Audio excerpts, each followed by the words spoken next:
ಧನಸ್ಸು ರಾಶಿಯವರಿಗೆ ಒಂದು ಮೇ ತಿಂಗಳ ಮಾಸಿಕ ಭವಿಷ್ಯದ ವಿಶೇಷತೆ ಏನಪ್ಪ ಅಂದರೆ ಅವ್ರಿಗೆ ಮನಸ್ಸು ಚಂಚಲತೆ. ತಾನು ಏನು ಮಾಡುತ್ತೀನಿ ಅನ್ನೋದಕ್ಕಿಂತ ಇನ್ನೊಬ್ಬ ಏನು ಮಾಡ್ತಿದ್ದಾನೆ ಅನ್ನೋದನ್ನು ನೋಡೋದ್ರಲ್ಲೇ ಹೆಚ್ಚಿನ ಒಂದು ಪ್ರಾಬಲ್ಯತೆ. ಮನಸ್ಸು ಚಂಚಲ, ಕೋಪ ಜಾಸ್ತಿ ಆಗುತ್ತೆ. ಕೋಪದ ಕೈಗೆ ತಮ್ಮ ಒಂದು ಗುರಿಯನ್ನು ಕೊಟ್ಟರೆ ತಾವು ಯಾವುದೇ ರೀತಿಯಲ್ಲೂ ತಮ್ಮ ಗುರಿಯನ್ನು ತಲುಪಕ್ಕಾಗೋದಿಲ್ಲ. ಸಹನೆ ಇರಲಿ, ತಾಳ್ಮೆ ಇರಲಿ ಮತ್ತು ಇನ್ನೊಬ್ಬರ ವಿಚಾರಗಳಿಗೆ ಕಿವಿ ಕೊಡೋದನ್ನು ಕಮ್ಮಿ ಮಾಡಿ ತಮ್ಮ ಸ್ವಂತ ವಿಚಾರ, ಸ್ವಂತ ಬೆಳವಣಿಗೆ ಬಗ್ಗೆ ಹೆಚ್ಚಿನ ಒಂದು ಗಮನವನ್ನು ಹರಿಸಿದ್ರೆ ತಾವು ಉತ್ತಮ ಸ್ಥಾನಕ್ಕೆ ಹೇರ್ತೀರಿ. ಧನುಸ್ಸು ರಾಶಿಯವರ ಆರೋಗ್ಯದಲ್ಲಿ ಭಗವಂತ ತುಂಬ ಚೆನ್ನಾಗಿ ಪ್ರಾಬಲ್ಯತೆಯನ್ನು ಕೊಡ್ತಾನೆ, ಅದರಲ್ಲಿ ಯಾವುದೇ ರೀತಿ ಸಮಸ್ಯೆ ಇಲ್ಲ. ವ್ಯಾಪಾರ ಕ್ಷೇತ್ರದಲ್ಲಿ ಸ್ವಲ್ಪ ಮಟ್ಟಿನ ಏರಿಕೆ ಆಗುವಂತಹ ಸಾಧ್ಯತೆ ಮತ್ತು ಮಕ್ಕಳಿಂದ ಭಾಗ್ಯ. ಧನುಸ್ಸು ರಾಶಿಯವರಿಗೆ ಮಕ್ಕಳಿಂದ ಒಂದು ಉತ್ತಮವಾದಂಥ ಪ್ರಾಬಲ್ಯತೆ, ಅವರಿಂದ ಉತ್ತಮವಾದಂಥ ಬೆಳವಣಿಗೆ ಮತ್ತು ಅವರಿಂದ ಒಂದು ಪ್ರಶಂಸೆಯನ್ನು ಸಹಿತ ತಾವು ಪಡಿತೀರಿ.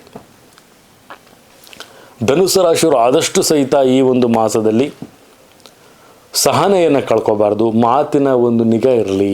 ಮಾತಾಡಬೇಕಾದ್ರೆ ತುಂಬಾ ಒಂದು ನಿಗಾವನ್ನು ಕಾಪಾಡಿಕೊಳ್ಳು. ಅದರಿಂದ ತುಂಬಾ ಒಂದು ಸಂಸಾರಗಳು ಒಡೆದು ಹೋಗುವಂಥದ್ದಾಗಿರ್ಬೋದು, ಸಾಂಸಾರಿಕ ಜೀವನದಲ್ಲಿ ತುಂಬಾ ಬಿರುಕುಗಳು ಬರುವಂಥದ್ದಾಗಿರ್ಬೋದು ಮತ್ತು ಚುಚ್ಚು ಮಾತುಗಳಿಗೆ ತಮ್ಮ ಒಂದು ಮಾತುಗಳು ಬರುವಂಥದ್ದಾಗಿರ್ಬೋದು. ಈ ಥರ ಕೆಲವೊಂದು ಸಮಸ್ಯೆಗಳಾಗುವಂಥ ಸಾಧ್ಯತೆ ಕಂಡು ಬರುತ್ತೆ. ಧನುಸ್ಸು ರಾಶಿಯವರಿಗೆ ಜಾಗೃತಿ, ಪ್ರತಿಯೊಂದು ಹೆಜ್ಜೆಯನ್ನು ಇಡಬೇಕಾದ್ರೆ ತುಂಬಾ ಜಾಗೃತಿಯಿಂದ ಇಡೋದು ತುಂಬಾ ಉತ್ತಮವಾಗಿರುತ್ತೆ. ಧನುಸ್ಸು ರಾಶಿಯವರು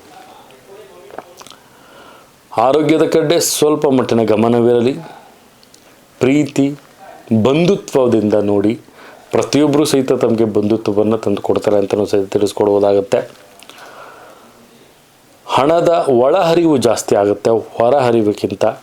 ಬಜೆಟನ್ನು ಪ್ರಾಪರಾಗಿ ಪ್ಲ್ಯಾನ್ ಮಾಡಿ ಎಕ್ಸಿಕ್ಯೂಟ್ ಮಾಡಿ ಮೇ ತಿಂಗಳಲ್ಲಿ ಉತ್ತಮವಾದಂಥ ಲಾಭವನ್ನು ತಾವು ಪಡಿತೀರಿ.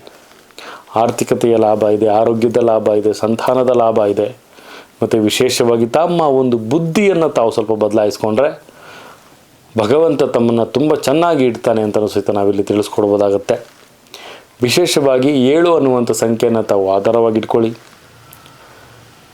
ಮತ್ತು ಹಸಿರು ಬಣ್ಣವನ್ನು ತಾವು ಧಾರಣೆಯನ್ನು ಮಾಡೋದು ತುಂಬಾ ಉತ್ತಮವಾಗಿರುತ್ತೆ. ಶ್ವೇತ ಮಿಶ್ರಿತ ಹಸಿರು ಬಣ್ಣವನ್ನು ತಾವು ಧಾರಣೆಯನ್ನು ಮಾಡಿ ಮತ್ತು ವಿಶೇಷವಾಗಿ ಶ್ರೀಚಕ್ರದ ಒಂದು ಪೂಜೆಯನ್ನು ತಾವು ಮಾಡೋದ್ರಿಂದ ಉತ್ತಮವಾದಂಥ ಲಾಭ ತಮಗೆ ಸಿಗುತ್ತೆ ಅಂತಲೂ ಸಹಿತ ನಾವು ತಿಳಿಸ್ಕೊಡ್ಬೋದಾಗತ್ತೆ.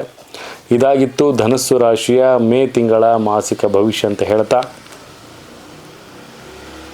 ನನ್ನ ತಾಯಿ ಜಗನ್ಮಾತೆ ಪ್ರತಿಯೊಬ್ಬರಿಗೂ ಸಹಿತ ಆರೋಗ್ಯ, ಆಯಸ್ಸು, ಸಂಪತ್ತು ಕೊಟ್ಟು ಕಾಪಾಡಲಿ ಅಂತ ಹೇಳ್ತಾ, ಸರ್ವೇ ಜನ ಸುಖಿನೋ ಭವಂತು, ಸರ್ವ ಮಂಗಳಾನಿ ಭವಂತು.